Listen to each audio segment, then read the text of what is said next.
all quiet here at Dodger Stadium, but if you close your eyes and let your mind drift, you just might hear some of the sounds that make this ballpark so special. Here on Dodgers Wired, we take you behind the scenes so you can literally hear what you previously only imagined. In fact, let's go back to the night when catcher Brad Ausmus managed right here in this dugout for one game. The skipper, Brad Ausmus, draped on the railing, chewing on his gum. He'll be in command of the Dodgers tonight.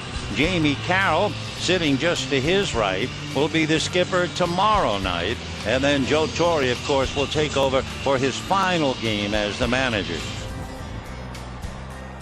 Hey, Gibby, how you doing? I knew this day would come. I just didn't know it would be this soon. You will be a big league manager, my man. Thanks, Gibby.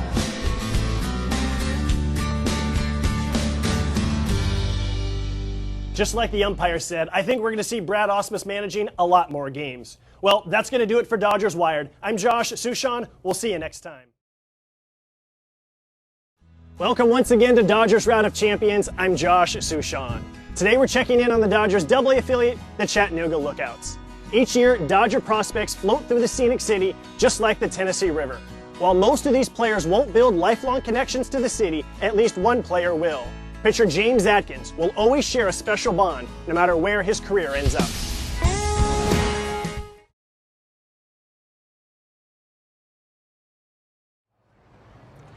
Hello everybody and welcome inside Isotopes Park. We are actually inside Oscar's car. This is a 1963 Impala. Josh Suchon alongside Drew Weeks want to welcome you to the latest Mariachis game. The theme is Lowrider Night, so we decided to do tonight's interview inside this car. Drew, is this the most unique place that you've ever done an interview? Oh, 100%, 100%. This is the classiest place I've ever done an interview as well. What do you think of all the different cars that are out here around the ballpark? I love it. I love it. I've been to car shows. I've seen them before. I've never stuck my head inside one. I've definitely never. Thank you, Drew. And thanks to Oscar for letting us use his car. Thank you, Oscar. We love your car. Best interview ever. No problem.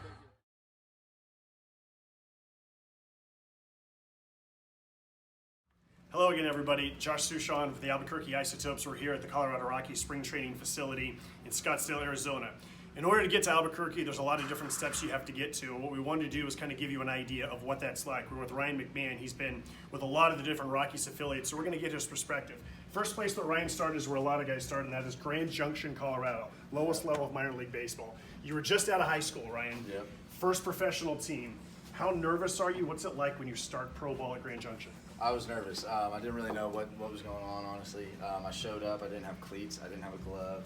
And I had like 2 bats because I thought that the team was supposed to give you all that stuff. I didn't know like your agent takes care of it and stuff like that. But yeah, I showed up. But yeah, it was. Who ended up getting you the cleats and the glove? How did you end up getting that? I sent my parents, so my parents were there to drop me off. They flew out there with me, and I'm like, Dad, I need you to run to Dick's Sporting Goods and give me some cleats and give me some running shoes and some shower shoes. And so they bought me those, and then and then finally figured it out and got everything rolling after that. And so Ryan was a big-time prospect, so he skipped Boise. That's also short level. But then he goes to Asheville. Have you ever been to Asheville in your life or anywhere near it on the other side of the country? No, I hadn't even been near it. But I'll tell you what, Asheville is one of my favorite cities all time that I've ever played in. Why is that? They had great fans, and honestly, just the city. They had a bunch of good food places. Like they had a cool little downtown. It's kind of like a little San Francisco of the East Coast sort of thing. So. Yeah, no, I really enjoyed my time in Asheville. I know this movie came out before you were born, but Bull Durham? Remember Bull Durham? Bull Durham, yeah. Okay, and that's where Crash hits his homer. Yep, that's where he is. Crash he gets his dinger at Asheville. Yep, that's right. All right, so the next stop is the California League. Now, at the time, the Rockies affiliate was Modesto. Now it's Lancaster. But you can talk about California League. You're busting up and down California. It's where you're from, what that league is like. Well, it's great. 5 hours is the longest trip in that league, so it's great. You just, you hop on the bus, and most of them are pretty close. And yeah, obviously, my family being around there and stuff, it was really nice. Anytime I went down south, played the teams down there, family come out all the time, so it was great. It was a lot of fun being in Cali for sure. What's the difference pitching wise? Did you notice the bigger gap at any of these levels in terms of where the pitching you're like, whoa, okay, this guy, there's more sliders or there's more velocity on fastballs? We'll get there. That's the next one. That's the next one? Okay. That's the next one. All right, so let's get to the next one. Double A Hartford. So here's the big jump. I mean, yeah, every level obviously is a jump, but once you get to this level, this is where everybody, they're starting to figure it out. They're working on very small things in their game, that they need to refine and stuff like that. So this is the big jump right here. First year in AA, we were on the road the whole year. So that was something different. That was something different. But then last year I started here and had a beautiful brand new stadium, and it was really fun. It was a cool time. Now the other thing, again, you're a California guy, all these other places, warm weather, and now you're dealing with the cold of the Eastern League. How does that kind of help get you ready for where you ultimately want to be? Well, I mean, obviously up in Denver, it gets cold. Right now I think it's about to snow in like the next 2 days or something like that. So, and it's something, there's teams that are going to be in cold weather places all the time. You play in, October and stuff like that, it's going to get chilly. So, it's something you need to learn how to do and be prepared for. And then you get to AAA. Now you know you're one level away from the major leagues. Your thoughts when you see Isotopes Park and all of a sudden, like, the parks keep getting bigger as you go along the lines, and now you get to Albuquerque, and what do you think? I don't know, Albuquerque was awesome for me. It had a big league feel about it. Bigger stadium, a lot of fans consistently. Here in AA, you get a good bit of fans, but it's usually Friday, Saturday, Sunday. Albuquerque were there, fans, Monday, Tuesday night games, stuff like that. So, it definitely had a big league feel to it. So, like you said, you're one step away, so you're itching. And also, when you get to AAA, there's just as many guys coming down from the major leagues, so there's a lot of guys who have had a lot of major league service time. Yeah. Whether they're playing next to you, across from you, or you're facing them. So sort of your thoughts on just like the names who you're playing against and with here. Yeah, so I faced, gosh, why am I blanking right now? Jeff Weaver. Okay. So, Right. So we faced Weaver, and I'm standing up there, I'm like, what is going to happen right here? Like, I've watched this guy strike guys out for years, like, what's going to happen? And, you take a step back, and you're like, hey, it's still baseball. But, it's definitely cool seeing some big-name guys. I mean, we had Ryan Howard, Don Brown on our team, obviously, last year. And, it's just fun. It's fun seeing those guys, and talking to most of them, they're great guys. They've been through everything, so they really just help the young guys out. And so you get to the major leagues last year. You're at major league camp right now. When you just kind of think about this journey from 18-year-old kid at rookie ball who forgot his cleats and didn't know he needed it, and sort of like this journey, what's your perspective now on this whole process? It's crazy looking at it. I don't think I've really taken a moment to step back and think about it, but now that you asked that and seeing it like this, it's crazy. It's crazy to think how far you've come, but really how close you are at each level. Because you take one step, it's just a step closer. So it's definitely part of growing up and part of becoming a good baseball player. So I'm thankful for my time at all of these levels. All right, Ryan. Well, we never want to see you again, but if we do see you again, we know that our lineup is going to be awesome, and we know that we're going to have a good person and a good guy. And so thanks for your perspective on that. Appreciate it. Yeah, no problem.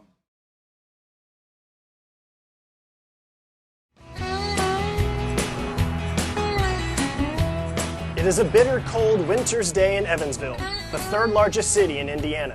The River City is quiet on this waterfront today, albeit for those transporting goods up and down the Ohio River. For 50 years, the city is the place Don Mattingly has always called home. And not even winter's chill can ice his giddiness to be back here. Frizzle, bang. Did you see it? Don lives modestly on the east side of Evansville, no more than 20 minutes from his childhood home. This is it. It's the neighborhood. My dad lived there until he passed away. It was the backyard here that Donnie Baseball learned to hit to the opposite field in the most unorthodox of manners. Don's second double of the evening. There was no fence here, so it was just like a row of bushes back here, but you'd walk in, so we'd play, you'd pitch from here, down the thing, and we'd always bang, we'd put stuff in front of the door so we didn't mess up the door. So we'd play wiffle ball back here, and if you hit anything this way, you had to hit it out in the alley for a homer, right? So I just learned to hit the ball the other way, so you get away from the tree. But anyways, it looks a lot smaller now than when I was growing up here. While some things in Mattingly's Evansville have stayed the same, others have changed. Nowadays, he's enjoying life as a newlywed with wife Lori, who still laughs about that night they met here. So I finally just walked over to his table and asked him to come and sit with us. He told me his name was Jim and he was an insurance salesman. No, I did not. She's embellishing. I'm not embellishing. He told me his name was Jim and he was an insurance salesman. And I believed it. Oh, yeah, for a couple of hours until people started coming up to him and wanted his autograph. While most people in Evansville recognize their favorite son when he's back in town, Don also appreciates the days when he can just be an anonymous prankster. What's your name? April? April. My name's Tommy Lasorda. I'm with the Dodgers. My boyfriend's a huge baseball fan. Ask me if he knows Tommy Lasorda. when you go home, and what we'll do, then tell him that you met Tommy today, Okay. and you're going to be on TV in LA. Okay. All right? Okay. All right. See ya. Tommy, you haven't looked this good in a while, buddy. Sorry. Around the corner at Garvin Park, Donnie was all business from the moment he suited up, and it paid off. There's Little League Park's right here. I made it take down used to be the home of me. You only get to field like once a week or something to practice on. And these little things here, where we'd practice over here, he'd have a tee. That's where I first learned to hit off the tee. He'd have a tee for us and stuff. And then here's this field, Bossy Field. So when you play in Little League, once a year you get to go to the games or whatever. They take you in. Bossy Field is actually the third oldest active pro baseball stadium in the country, and it was used for filming scenes in A League of Their Own. While Don had good times on the field here, his favorite memories took place outside the stadium.